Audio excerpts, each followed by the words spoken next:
Hi, folks, and welcome to another edition of Casual Bob. This is an hour with Bob, the casual setting. And today's guest, as you'll see, is also casual. And I knew she would be, so that's why I said, no suit and tie for me. We're doing casual. You probably know, you should know her, Jen or Jennifer Brien. She's been a household name in Rhode Island and Massachusetts on radio and TV. Have you done any TV?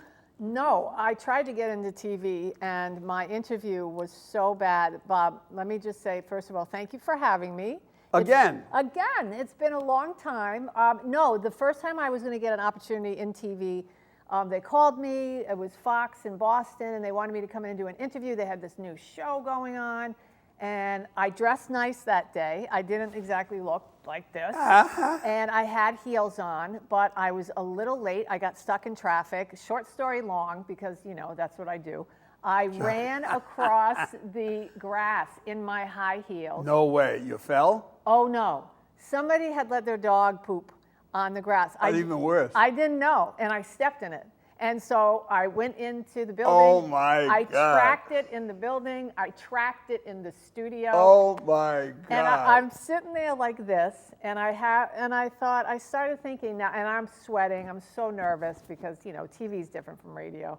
And all of a sudden, the whole room starts to smell. And permeate. yeah, it was on the bottom of my shoe. Well, suffice to say, I didn't get the gig. Oh, my. How you been? I'm hanging on there. You hanging on? Yeah, I'm dealing with knees, bad knees. Bad knees, too many knee operations. Last time I saw you, or we talked, not saw you, you were having some serious operations, and you sent me a couple of pictures, and I thought, wow, and you were going to be out of commission for a while. Yeah. Yeah. Yeah, how'd you do with that? I'm here, but I'm hurting. My knees are killing me. Yeah. Yeah, I've had this knee replaced 3 times, and I've had it also 2 meniscus operations before the knee replacements, before the 3 knee replacements. I got a bad infection after the first one, and I spent 86 days in the hospital. Wow. Yeah, it was not fun. Wow. And it would have been longer had I not left the hospital. How old are you now, if you don't mind me I'm asking? way too old. You're too old? Oh, wow. Way too old. Oh, okay. And this knee, I just had operated on November Yeah. Why? because it was, I couldn't even bend it to get in the car. I used to have to crawl up on the passenger seat to pull my leg in. Well, what's happening here? Were you an athlete? Did you climb out? Car accident. Oh, a car accident. Okay. Yeah. And here's the real, the sad story about that whole that's thing. awful. I got rear-ended as I was turning down my street. I was at the top of my street, Pawtucket Avenue, Pawtucket. I was taking a left down to my house, and this woman plows right into me. The person behind her was a cop, saw the whole thing. I get out of my car because I look back and she's hanging over the steering wheel. I thought she was unconscious. Was she old? No, young girl. In her 24 she was. Oh, wow. So as Was soon she as I high? get out of the car, I realize something was wrong. My knees are killing me. But I see this woman, damsel in distress type thing, and I rush over to her car, or lumber over to her car, and the cop did the same. We kind of met at the same time, grabbing the door. Well, first I did get ahead of him, and I banged on the window, and she wasn't responding. So I thought she was out. Yeah. So he goes, grab the door. We both grabbed the door. We opened the door. She wasn't out.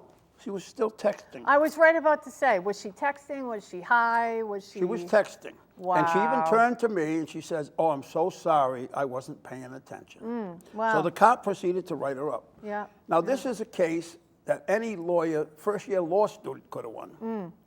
Well, my lawyer, You didn't win? decides Uh-oh. I end up having back-to-back meniscus operation, 6 weeks physical therapy, didn't work. Meniscus on the other side, didn't work. In for the surgery, killing me for 2.5 years after the surgery. All the time I go to the doctor and I go, "Oh, it's killing me." He goes, "Oh, you're not a young kid anymore. It's going to hurt more." I said, "Doc, something's wrong here." And finally, I collapsed in my house one morning. I have 103.9 fever. Oof. I get rushed to the hospital. They pull out all kinds of bad stuff out of my knee. Oh, I thought you were going to say they pulled out things that they left in there. You know how you read about that? They left a scalpel Yeah, in, yeah. and they sewed his leg back together. Oh, I was going to say, but that's kind of, this is what happened to you. Yeah. But that didn't happen, right? Well, so now I'm in the What hospital. did they take out of your knee? Just They took out the whole knee and they replaced the whole knee. So Ugh. get this one. So I go back in. So now they got to open me up again and Yeah. find out I got a massive infection. So they take out. I wake up after the operation that afternoon, and they said, I said, well, what am I going to? I figured 3-4 days I'll be going home. Now you're not going to be home for a while. Why? They said, we had to take out your knee. You don't have any knee. I said, what do you mean you don't have any knee? You put a new one in, right? They said, we couldn't. this is gross, Bob. We couldn't. They put cement in there, and they put my leg like this, and it was full with cement. What? For 62 days, I was like that, with my leg out like that in the hospital. Wow. With my knee up, yeah. What's and all in the there time. now? Well, that was between the first and second knee. Oh, then they put the second knee in, right? Okay. On day 63. Where did they get the knee parts? They buy them online. Oh, no. Oh, I was going to say, I don't know anything about They it. put Do they use a cadaver's knee? No. These are titanium. Oh, So they this put the- story is crazy. They put the second knee in. Yeah.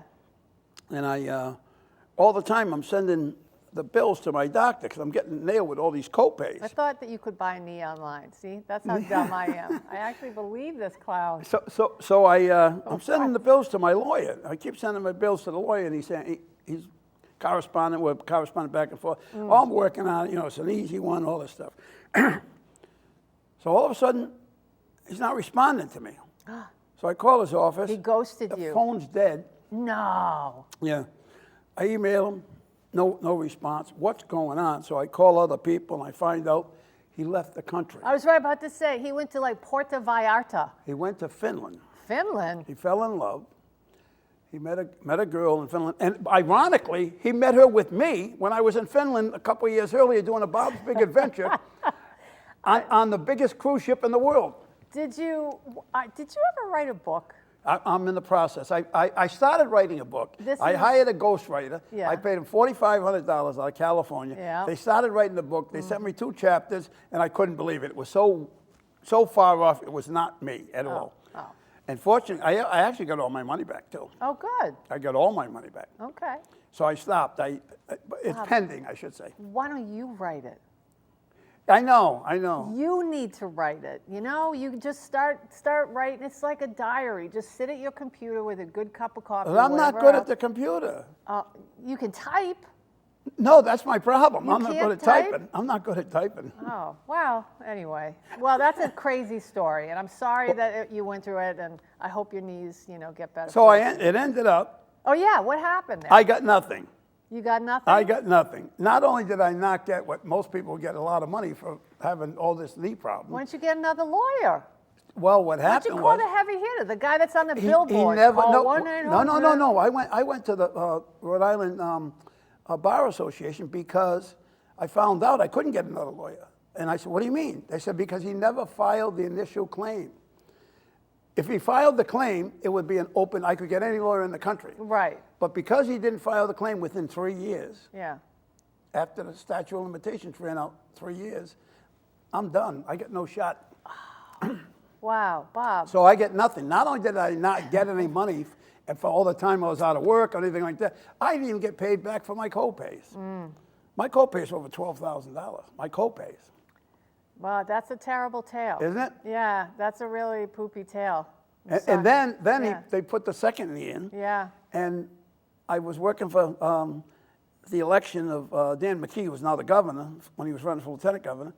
And my knee, I kept on complaining again to the same doctor. This knee's killing me. So I didn't go back to him. I went to another doctor. 14 months later, I lived with that pain. Went to a doctor in Massachusetts. He says, your femur's not attached to your knee. I said, how is that possible? He goes, I don't know. I don't know how you're walking. I don't know how does it hurt when you stand up? I said, yeah, it hurts like hell. He goes, I can't believe you put up with it all this time. I go, well, I thought it would get better. So then I had to have a third knee operation, knee replacement. I don't know. It seems like you got, I don't know, smells like a lawsuit. No, it But again. who am I? I'm just, Again, it was a just perfect. Jen. It was a perfect lawsuit, but he didn't follow the rules. Well, So I get the shaft. you got any good news? Yeah, Yeah? I'm here. I'm still here. Okay. I'm upstanding All right. sometimes. Well, yeah, I know. I'm still here too. Imagine You're that. still there. We're too. still So here. how are you doing? We're here for you, not for me. How are you doing? How's Jen Brien? I know you had a little tough time with your partner there. Yeah. Yeah. A Pawtucket boy, by the way. Yeah. He was yeah. from Pawtucket, and you were from Woonsocket. Yes. And I have The connections frozen in north. both cities. Really? I lived in Woonsocket for a short time. You poor thing. I owned a house on Oregon Avenue. Do you know where that is? No, I need to GPS my own city. Oregon Avenue is off of Mendon Road. Oh, okay. Yeah. It's in that neck of the woods, down that way. There's a church right next to us. Oh, is it St. John's, I think? Oh, you know what Kay's is? Yes. Of course you know what Kay's is. Of course. Right after Kay's is a red light. Yes. If you took a right and the Yep. first left, Oh, okay. I up know, the hill. yeah. It's almost, if you went straight across, you'd be in Cumberland. You sold it, right? I certainly did. Okay, good. I got robbed when I was up there by a friend of the mayor. Which mayor? A friend of the mayor. Who are we talking about? We talking about Charlie Baldelli? No. We talking about Sue Menard? Sue Menard, yeah. What a terrible demise she faced in the end. Really? What a sad tale. Did you hear about this? No. So evidently, I don't know if it was last year or the year before, so Sue Menard was very ill and basically lived in her basement, and I don't know if it was her boyfriend or her live-in partner was her caregiver. Well, she was in the basement and could not care for herself. Well, the boyfriend or the man who was caring for her fell ill and passed. So because he passed, he couldn't adequately care for her. No way. Yes, and she ended up dying also as a result. Cut it out. Yes, and so when the police went in, they hadn't been seen for quite some time. And that was the Cliff Note version, so. Wow. But yeah, so they both perished. And isn't that just such a terrible tragedy? I mean, Oh, it's that's shocking. awful. Yeah, I know. When I heard that, I tuned in right away to WNRI. That great, Mr. Bouchard owns that station down in Woonsocket. I love that place. That joint is a Well, riot. a guy that works for that station is the guy that started the whole thing with me. My show, I thought you were going to say the guy that started the station is the one that robbed you. Well, he was a very good friend of the one. The son of these friends robbed me. These shows are always quite crazy. Every time I come on, they're crazy. So, all right, hold on. So, you got robbed. Did they take everything? What'd they take? They cleaned me out of. I had a lot They of moved furniture? Gold? No. I had You had gold bars in there, jewelry. like I had Menendez? silver bars. I had 100-ounce silver bars. I Oh. had a substantial amount of gold. I had a lot of coins, old coins worth some money. I had a lot of camera stuff they took. And what happened was I bought the house off a guy. It was brand new. He had bought it. He had built it for himself, but he couldn't afford to live there when he was just about finished. Yeah. So I took it over when it was just about finished. And so I was the first one to move into the house. And within a few months, I noticed one of the walls had a huge crack. It was a raised ranch. So when you walk in, you're either halfway up or halfway down. And the wall there that goes all the way up. Yeah. And it had cathedral ceilings in the living room. So it went all the way up. It was a big crack in it. And that happens a lot with the new wood. The wood you're buying today is junk. And the studs will turn sometimes. And if the stud turns, the wall cracks. So I was going to Chicago to do a show for 5 days. So I said to the guy, well, this is a perfect time to fix this thing while I'm gone. The perfect time to rob But I said to the house. guy, I knew his son, who was 29. He wasn't a kid. I said, I don't want your kid in my house. I'm going to give you the key. Was he a troublemaker? No, he was into bad stuff. Ah, okay. So I said to him, the father, I said, I don't want your kid in my house. Oh, no, he won't. Well, first of all, yeah, he didn't like that, but I said, come on, please, you know what your son does. You got to promise me the kid don't come in my house. Oh, okay. So only Paul will be in there. So I left. I come back 5 days later, drive in the garage, open the door to the house, and there's a closet here on the left side, and my laundry room's on the right side, and I had a big wicker laundry basket. I saw a button on the floor with all threads on it. And I knew that wasn't mine because if I have a button fall off, I throw the shirt away. I don't fix it. This was obviously fixed a couple of times on the Yeah, shirt. yeah. So right away, it set off alarms in my head. So the first thing I did was look in that closet, because in that closet, behind the back wall, there was a dummy wall, and it opened up, and that's where I had my safe. And who would have known that Nobody. except the guy that I bought the house from? Yeah. Sounds like an inside job, though. Oh, absolutely. Why would your friend, your former friend, tell the son where the dummy safe would be? Do you know what I'm saying? Oh, a dummy wall, not a dummy safe. Dummy wall. Well, that makes no sense. Right. Well, it makes sense if they planned on doing it, you know? They had the kid was in there. The kid robbed my house. There's Yeah. no doubt about it. Yeah. He ended up getting charged, but it took me over a year to get him charged. They wouldn't even bring him in. Why? Oh, he was connected with one of the guys that I'm sure you know, since you mentioned WNRI. Oh, Yeah. Oh, He okay. called me 5 days later when I reported it. yeah. And he says, if you know what's good for you, you just forget this robbery happened. I said, what? If you know what's good for you? What? What does that mean? He's going to come and hit you over the head Yeah, with a yeah. stock I filled said- with manure at, He says, 2 you don't know a.m.? who you're dealing with. That's what he said to me. You don't know who you're dealing with. I still remember those words. And I said to him, no, you got that wrong. You don't know who you're dealing with. So I got off the phone with him. It was a Saturday. It was a Saturday morning when he called me. This is I called stressful. Jack White. Jack White. Jack White. Jack White lived down the Cape. Yeah. I called him down the Cape. Thank God I had his private phone number. And I told him what happened. He got on the case. That made Channel 12 morning, noon, 6, and 11 o'clock for 3 days. It was called Friends in High Places, Oh. because the guy that robbed me, his father, who's the guy I bought the house from, he was friendly with the mayor, Sue Menard, who at the time she wasn't the mayor at the time. She was the council president at the time. Okay. The mayor, I can't think of his name. The mayor, the safety director, the chief of police were all friends of this guy. And they try to make it go away. And I wasn't letting that happen. So you know the old saying, taking on City Hall, you can't do that? Yeah. Well, I was very successful taking on City Oh, Hall. good for you, Because Bob. I got the chief of police, I don't know if he got fired or he just resigned. The safety director was let go. Yeah, you're lucky they didn't do a Nancy, Kerrigan on you. Yeah, For real. The mayor didn't run for Not real. kidding. I went before the city council. It was on TV. They used to have They still do. They still do? I watch it from time to You know, time. before the council starts, you're Yeah. allowed to talk, people are allowed to talk. Yes. So I wanted to be a little dramatic, and I knew it was on TV, right? So I go there because Jack White had told me, this was months later. This happened in August, but in December, I go before the city council, right? But I walk in, I stay right in the back, and they're asking people, anybody have something to say? People going up, complaining about they don't have a street light, a stop sign, all this. All reasonable concerns, by the way. Exactly. Very So I much. waited till it was all done. Anybody else? Anybody else? And I walked right up, and I got a long tweed jacket on, right? Full-length tweed jacket and a suit jacket underneath it, and a Providence cop with me. Because Jack White had told me, you got to get out of there. You can't stay in that city. It's very dangerous being in that city. We had undercover FBI agent had already told me, bad place to be. You don't know who the bad guys are. That's his quote, not mine.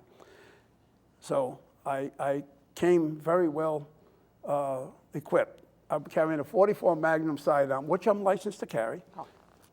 A Dirty Harry one, the big long barrel one. Again, this was for dramatic presentation. Bob, I am not laughing at you. I'm not. No, I want you to laugh. This You're- is for dramatic presentation. Yeah, I'll say. And I got the gun on the side, but I didn't expose it. And I You got had the. it under your coat? Oh yeah, I had Did it. you have I had a stretch? sidearm, Did just you like the cops have. stretch? I mean, were you Well, like, let me get a pen? I kind of pointed this way at Yeah. one point. Yeah, right. Yeah, That's- yeah. So I got the drama, You sent the message. and the guy that said that to me, Yeah, you don't know who you're dealing with. yeah. I'm at the podium, and I don't see him at first. I see the safety director, I mean, not the safety director, the chief of police, and I see the mayor, and I end up going at it with the chief of police, and the mayor gets up, and I said, you fool, you don't even know what's going on in your city. I mean, I really was bad. I really was tough on them. But I was really mad because they still hadn't picked up this kid.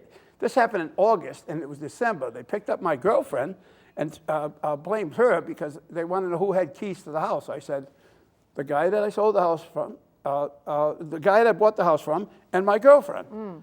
They pick up my girlfriend, but they didn't bring in the guy. And I asked several. And in fact, the day I was robbed, my next door neighbor come out when I was talking to the cop in my driveway, and he said, "Bob, can I talk to you for a minute?" I go, "Yeah." He goes, "Were you robbed?" I go, "Yeah." He goes, "I know who did it."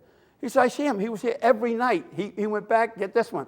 He left with my wicker basket loaded with goodies, and then he come back the next night with my wicker basket, bring it in the house, load it up again, bring it out to the car, go away again, come back the next night with the wicker basket, bring it in my house, load it up, and bring it out again. See, now, if this had happened in the time of ring cams, you'd have all the evidence you need. Well, maybe not. They might have disarmed them. Well, that's true, actually, come to think of it. That is true. Well, how did it end? It ended. Did anybody go to prison, or No, but the did safety. you get your stuff back? No. No. Long gone? It happened. It ended up. Well, before it ended, Jack White. He did the special. He went and interviewed all the individuals I'm talking about, and then I got a call one night. It was December 21st. Wait, hold up. How come you're not naming them? I don't want to be sued. Sued for what? You never All right, know. you don't want any trouble. All right, I get it. So Okay. just before December 21st, I get a phone call from the guy, the father, and he says, "You were right. It was my kid that robbed you." I go, "Yeah, about time you realize it." He goes, "We got to straighten this out because I don't want him to go to jail." I said, "Well, he belongs in jail." So he said, "We got to meet. We got to meet." So he comes down to me, and by this time I've moved out of the house. It took me 26 months to sell that house. Wow. I lost a ton of money. Wow. I moved back to one of my houses in Pawtucket, and he calls me. He wanted to meet tomorrow. I said, "Yeah, come down to Pawtucket." So he comes down with his wife. And as soon as he walks in the door, first words out of his mouth, "You were right again. My son, I'm so sorry. It was my son that robbed you. Let's make this right." I said, "Okay." He says, I'm prepared to pay you $3,500 because that's what he got for the stuff. I go, "What? Because that's what he got for the stuff? You want to pay me $3,500? You think that's going to clear it up?" It was $28,000 worth of stuff. Because he got $3,500 for it isn't going to make me whole. Did you get your money back? No, I did not. No. I got money from the insurance company, but nowhere Yeah. near the money because I had gold coins and silver coins and stuff and old coins, and they only give you like a quarter. I had a 1867 quarter that was worth $1,200. I got 25 cents for it because it was a quarter. Well, in the end, you know that justice will be served somehow. Really? Yes, do you believe that? Well, we went to trial. Do you believe that? No. No? I do. Well, God sees everything. somewhat got served. The chief of police, like I told you, he's no longer there. Yeah. The go. mayor wasn't there. Yeah. But the guy that jammed me, the guy that called me and started the whole thing with his threat, he's still around. He's still in Woonsocket. I think we can kind of deduce who that might be. You can, huh? I think so, yeah. Yeah? Yeah. Anyway. Wow. Anyway, we go to court. They finally pick him. They come to my house, and the reason why they finally admit that he robbed me was he gets nailed in Warwick for beating his girl up. So his girl tells the cops, "You know that robbery that happened last August in Woonsocket? I know who did it." She says, "Because I was in the car when he would go in the house. I never went in the house with him, but I would be in the car when he came out with the goodies." And she said, one weird thing that was stolen of mine, I had bought the day they come out. I was working for Aetna in Providence at the time in the Hospital Trust Tower. And the day they came out with a new $2 bill, at the time they reissued the $2 bill, I went downstairs and I was wise enough to buy 400 $2 bills. Oh, wow. Was it 400 or 4,000? No, 4,000 $2 bills. Anyway, they're worth, I'm sorry, 2,000 $2 bills worth $4,000. That's what it was. And then I went, but now how can I prove their first day issue? Because that's the only ones that are worth anything. How can you prove their first day issue? Well, can't you tell them by the serial numbers? No, that's what I thought. No. No? So what I did was, I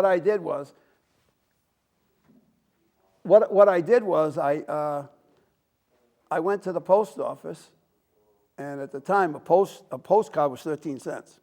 I bought 2,000 13-cent stamps, and that was the one you're doing like this, and the guy come over and he said, I got a sponge for you, make it easy. And I started putting the stamps on, and then I had him, I said, you can't put them through the machine. I had him do this to put the postage, postmark, the date, Tuesday. Oh, yes. So that made him worth a lot of money. Yeah. So I waited till after the banks closed, and I went to a local place I used to hang out, and I talked to the owner. I knew who was into coins and stuff like that, and I told him what I had. He goes, I'll buy them off you. I'll give you double your money. I said, I'll sell you half of them, which gave me all my money back, right? I sold him 1,000 of them for $4,000. Okay. So I got all my money back. Well, the other 1,000 Yeah. were in a book, Yeah. How to Make $1 Million, and they were in pages, and they were in the safe. In the book called How to Make $1 Million. Exactly. Okay. And the girl tells the Warwick Was it carved cops. out inside? Was it No, like, no, in oh, pages, no. in Oh, pages, it was in pages. just so they Okay. wouldn't be bent. Yeah. So she tells the cops that. Oh, now that's a slam dunk. Now Yeah. they know that it's my stuff, right? Right. So they arrest him. We go to trial, or he goes to trial, Superior Court. They had a break at one point, finishing up a trial before us. So I go downstairs. You've been to Superior Court in Providence? I have, unfortunately. Yeah, you go on the third Yeah, I floor. had a From little Benefit run-in Street, some you go years on, ago. from Benefit Street, you go on the third floor, and then you come down. We'll talk about that in a minute. From okay. Benefit Street, you go on the third floor, and you go down to the first floor. You Yeah. went down to get a drink. I come back out on the elevator, and just like in a movie, the door's almost closed. Guy puts his hand in, opens the door. This whole thing is a movie, Bob. It's a Woonsocket guy. Yeah. I'll tell you who he is off camera. Yeah. He gets on and he says to me, he ain't getting convicted. I said, what? I said, he's dead. He's dead in the water. He's not getting convicted. What kind of deal did he make? He wouldn't tell me. So we get back in there. Ah.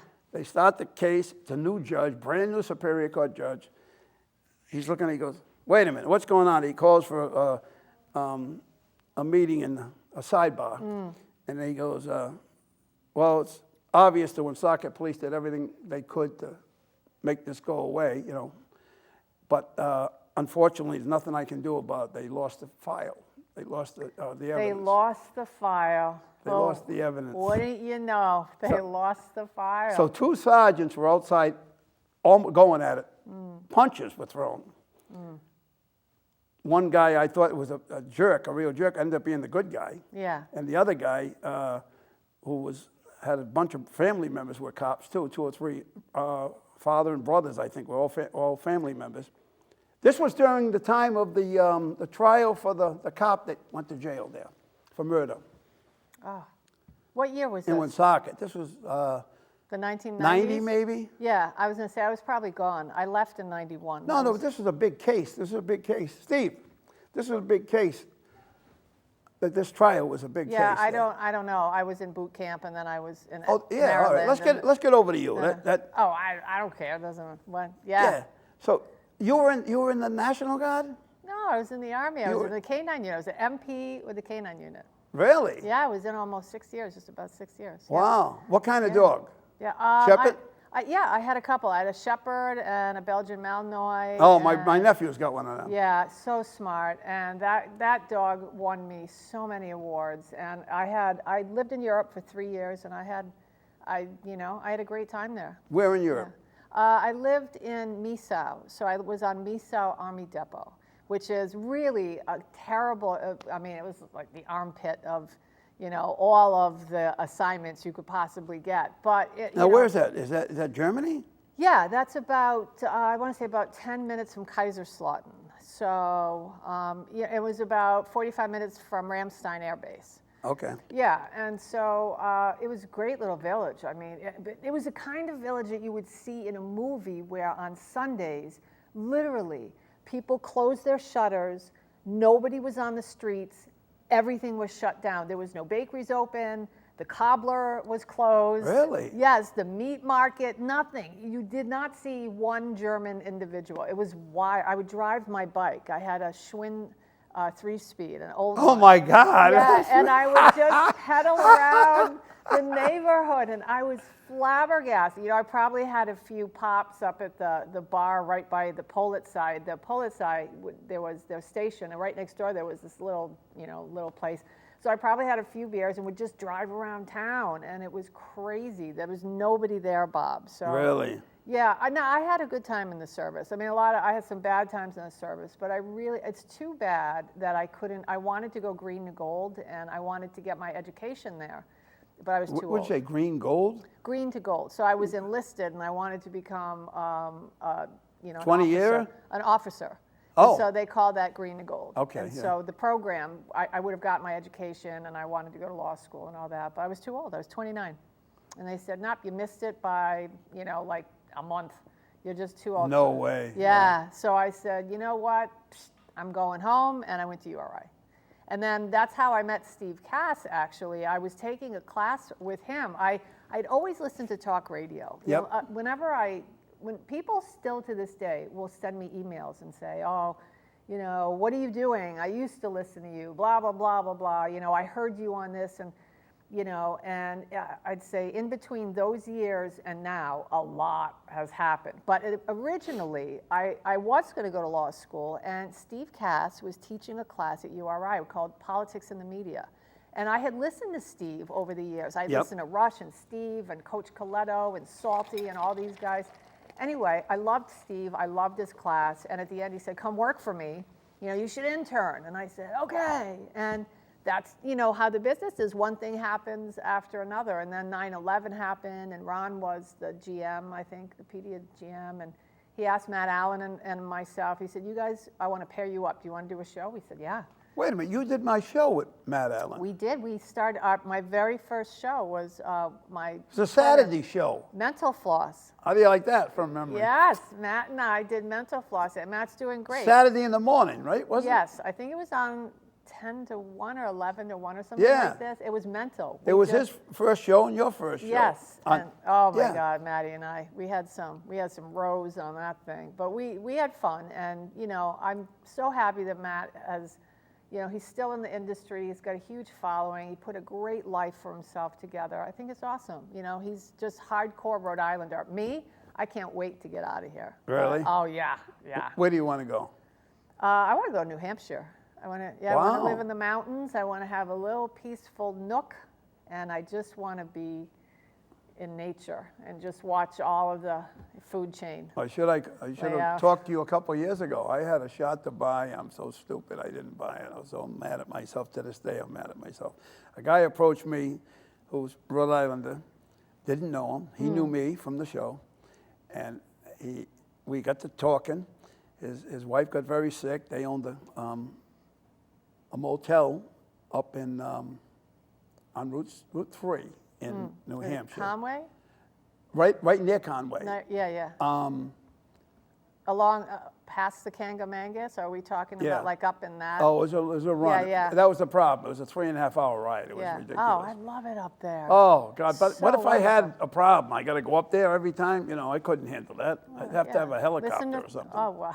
It was a seven unit, and it was nice. It was built in the 80s. It wasn't a real old place. Yeah. And it had 7 units and even had a unit for the manager or the owner. Nice. Yeah, it was really nice. Oh, really wow. nice. And all the rooms were big, and they all had, for my liking, the bathrooms were all done over, and they were all, the tub shower units were one piece. So there's really no maintenance, or very little maintenance. Yeah, that's too bad, Bob. You could have made major bank on that one. Oh, I was going to score it too. Major bank. All the guy wanted me to do was take over the mortgage. He'd pay off the mortgage. I would have got the Did thing he for a skip song. town too? Where'd this guy go? Finland? No. Did he end up in Finland? No. Oh, he did sell it. He finally sold Oh, wow. Yeah. So that's where I want to go someday, but we'll see, We'll see. But yeah, so what else do you want to know? I said to Bob I said nothing is off limits. And let me just say, I want to say about Ron's passing. Yeah. I think that a lot Well, you were with him a long time. I Right? was. Ron and I were great friends. But, just like anything else, Bob, or anybody else, your relationship in your life, you have ebbs and flows. And so, you're really, really tight when you're working together, but then, like my life took me a different direction. I was living on the Cape and working and, at XTK and trying to get that gig at BZ. And so our relationship was like this, but the most important thing that I always wanted to say, and I hope I tried to convey this in the things that I write for Rhode-IslandNewsToday.com. You all should check it out. It's good stuff. I'll read your stuff. Oh, do you? I don't. I'm glad, Bob. Yeah, it's that Ron somebody said to me, get this, right after he died. Now, I'm like, Ron used to say this, timing. Life is about timing, okay? And it's also about compassion. But this guy calls me and says, well, he's trying to get information about what happened to Ron. How did he die? And he says, not a lot of people liked Ron. What a thing to say about somebody. He actually said this to me, and I thought, I didn't say anything in that minute, and I will never say anything. And just like you're not naming the people around your home and all that and what happened. But this individual shocked me because I know that Ron went out of his way for this guy. Oh. And, the thing about it was Ron was cantankerous, and Ron was a pain in the butt, and he could be fussy, so fussy.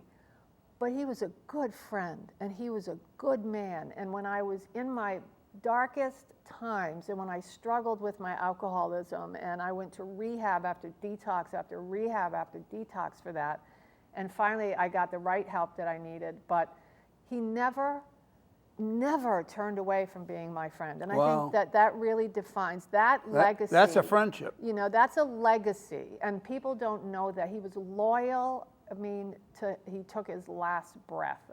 And so I will always cherish that, Bob, honestly. And when I say to you, even when I had gotten up at Superior Court, because I got into a little scuffle with one of my family members, and it was on the front page of the Dan Woonsocket Call, and it was just I was at my lowest of lows at that time, and fortunately I did all my stuff through the VA court, and it was expunged from my record. But while I was up there, when that happened, when you're at your lowest lows, you really find out who cares about you. Absolutely. Because people scatter like roaches. Yep. They're just like, oh, I don't want to be associated with you, or I'm not going to hire you. I don't even want to talk to you. I don't even want people to know that we had a conversation at a coffee shop. Just get away. Ron, even some of my own family members said, when I called them, I don't want to talk to you. Click. Really? Yes, and it was devastating. And Ron was like, "What do you need? What can we do? How are we going to fix this? How can we get you from A to B and make sure that you're going to have the kind of life that I believe you can lead?" And that whole thing with Ron was just shocking, and it's still I'll never forget it. Patty called me on a Sunday night, and she never calls me. Ron always does the calling, and she said, "I have some bad news." Oh. And I thought it was about their dog. I never in a million years thought I was going to get that phone call. Right. And I thought she was going to say, Hazel got hit by a car or whatever. And anyway, she ended up telling me. And it was just, 69, way too young. Just collapsed. He had a blood clot, it looked like, and it affected his heart. And that was it. Wow. Yeah. Yeah, so, I guess I really, after that, when all the dust settles and the wake is over, and Patty and I had lunch and talk, and I just saw her yesterday, but then you have to really sort of say, oh my God, like that old Jen who was Jen because Ron was around is gone. That's it. Right. That's it. That Kind of your Jen, anchor. He was kind of your... That guy is gone, So now what? And I literally sat on my porch for 3 months just looking out at the bay and trying to digest this. And then one day I was just sobbing in my car. And not because he passed or because I'm weak or because I didn't get to say goodbye. Right. I didn't get to say goodbye to my dad, who died the same way, collapsed in his kitchen. And I didn't get to say goodbye to Ron, who died, collapsed in his home. I'm kind of like, wow, I don't really get to say goodbye to, important people in my life. And I prayed and cried out to God in that moment, and that's when I turned the corner. And I'm really glad, because I was sinking like a stone there, Bob. I thought I was going to pick up. I didn't know what to do. I'm like, who cares about life things and whatnot, because it wasn't just my best friend died. It Right. was what little career, and I'm not trying to be shallow, but I'm just being honest with you. My career also went with him because we were a team. Right, yeah. We're a team. Yep. There's no Ron Jones Great Escape without Ron, and there's no, there's none of that. There's nothing. So how am I going to put myself back together? So anyway. It's a wonder you kept yourself together. Well, by the grace of God, I kept myself together. I mean, there have been some really rough times, and I'm just going to say to all, to so many people that are hurting in the world. I mean, whether it's you lose somebody or you're struggling with addiction, or you never have to be alone. And I realized that, Bob. And for veterans suffering, just ask for help. Operation Stand Down, helped me. They helped save my life, Bob. Oh, really? Yeah. Yes. Oh, Tony DeQuattro and those. Oh, folks yeah, I know him. they helped save my life, and so you just don't have to suffer. So I just wanted to say that. So. What's with the shirt? What do you mean? What's with the shirt? Binge Jesus. Listen. Bingo? No, binge Jesus. Oh, bingo. Bingo. This guy. Look. This is, I can tell you, and I'm not lecturing, but here's the thing. I tried every way possible to fill a void. Right. I couldn't. Thank God, I never tried with porn or gambling. Never into that stuff. But booze, drugs, relationships, work, whatever. The stuff. I had the cottage on the Cape. I had the gig at BZ. And when I got that job, it was a 6-month audition. And I finally got that job, right? First woman, BZ, overnight, it was a big deal. And I went home, I was still drinking, but trying to tell people I wasn't. And I went home after the final audition when I was... Of the first night? No, the final audition, I was told after that audition, you got the gig. And I went home and it's 6 in the morning and I have a glass of vodka. And I'm standing in my kitchen and I chug it and I said, how long, to myself, how long do you think you're going to last? And I said 3 months. And 3 months later, they didn't say they fired me, but we're moving in a new direction. Of course. That's what they say. Yeah, I got yeah. fired because I was drinking heavily and I couldn't handle it. I wasn't ready for that. There was so much. But, I guess when I'm saying, what am I saying? I lost my way there. But I was saying, I think I was trying to say that, I tried to fill all the void, and I got all the stuff, and I got everything that I thought I wanted, and I was still empty. And still had the void. And I was still empty, and so that's why I'm all about Jesus. I love God, I mean, and it's not like, oh, you got arrested. You hear about it. You got arrested, so now you're going to turn to Jesus. Or, oh, you on death row, and all of a sudden you love Jesus, But when you're done, when you come to the end of yourself and you got all the stuff and there's no place left to go, guess who's there? God. And I went, I sought him out, and, I said, Lord, please, give me a clean heart, and he did. Yeah. And so I'm still alive, and I'm still sober, and here we are. Me and you, Bob. There you go. We're still Now, here, you were a Catholic buddy. school girl, right? Yeah, did but you I go to didn't- Mount St. Charles? I did, but I bunked all the time and smoked a Did ton, you? ton of weed. When I was always high at Mount. Really? Yes, that's when they had the smokers. If you got a letter signed by your parents, you could smoke cigarettes in the basement. That's when they Cut it out. Yeah, we used to smoke Marlboro Reds. In the school? Yes, they don't do it anymore, but my friends Mary would sign, Mr. Brien, Right. and I'd sign for Dawn, and Dawn would sign for Claire, and we were all in the basement smoking cigarettes, but we put a little weed in there. You take the tobacco out, stuff it with it, and we'd sit there. I was high, yeah, that's what I stayed back. Really? Yeah, but I was stoned all I the never time. was into weed. Never. I hated it. I tried it once. I tried it my 21st birthday. Yeah. Because everybody haunted me. All my friends were all potheads. I said, I don't need to be high. I don't need... See, and Bob, but the thing is, and I really believe this, how many people actually just get a buzz or get high for the sake of, sitting there and watching Pee Wee Herman's Big Adventure and eating a bowl of, popcorn? Right. People are getting stoned and drunk and using left and right. And that's why, I can't speak for everybody, but for me, I just didn't want to be in this reality. I was in so much pain, even as a kid, that going someplace else was my ticket out of the pain that I was in. And then it got so bad because then I became a blackout drinker, but I didn't even care. And people told me when I was when I was going through all these programs, using alcohol and drugs wasn't your problem, that was a symptom. You had some serious crap going on inside, even as a young kid, that you never dealt with. Because I don't know many happy people that use. I mean, there's this one guy that lives down the street. He's always walking around. His zipper's never zipped up. He's drooling on himself. He wears the same damn clothes every day, I'm not laughing. It's I sad. know, but I always wave to him, and he always looks up vacant and waves back because he wants that connection. Interaction. Yes, he wants that connection, but he's so soul sick that he doesn't know how to get there. All he knows how to do is push it down and push it down. Right, yeah. This world is a messed up place right now. Sure Bob. is. It is. What's going to fix it? What's going to fix it? Yeah. Some adults in the room, some leadership.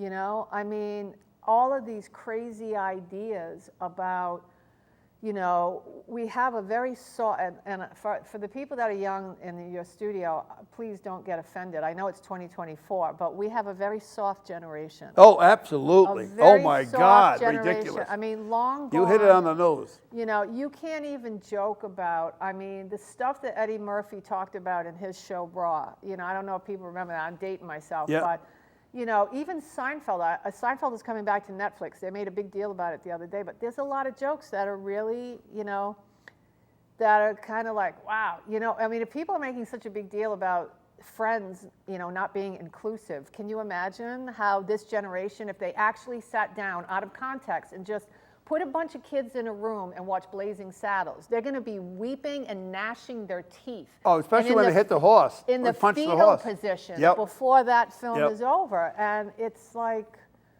guys, I always say if World War II ever happened now, we'd be speaking German. Well, listen, Bob. Time magazine did a really interesting piece in 2007 about how the kids were being raised at that time, from 2000 really and on, and what this generation would look like because of the participation trophies. Oh, that was, for me, I've always said that. And the parents wanting to be friends Yep. instead of saying, hey, no, enough. And you know Right. what? I'm taking the door off your room. I'm taking your computer. And, instead it's, it's the Gerard Mayo, attack. Gerard Mayo, You know my how God. he's dealing with his players right now?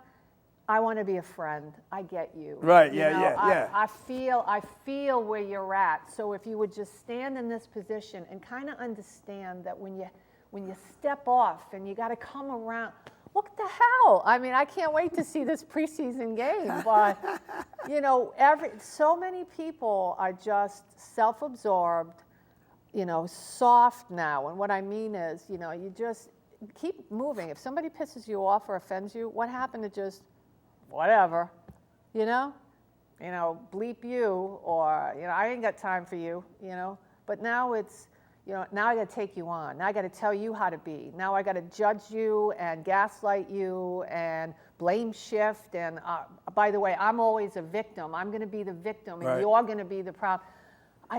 Bob, in the last 5 years, this crap has, really gotten out of control.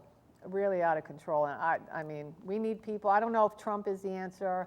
I really don't think Kamala Harris is the answer. She hasn't had a presser in 17 days. She won't take questions. She's great as long as she doesn't speak. As long as they can create this idea of her to people. Right. Who wouldn't want what they're selling? But at some point you got to back the station wagon into the driveway, and what are you going to get? What the Griswolds had. By the time they got to Wally World. What are we talking about? I love your analogy. Well, I want to go for a test drive before I decide to vote for somebody, and that means we need some debates. But if they're not willing to tell us, why did you change your position? Why did you pick this person? How are you going to handle anti-Semitism in your own party? Why are you for fracking now? What are we going to do about trans in sports? How can we handle this with, Well, did you see that in the with Olympics? decency and compassion? I have seen it. I've written about it, Bob. That's ridiculous. That is ridiculous.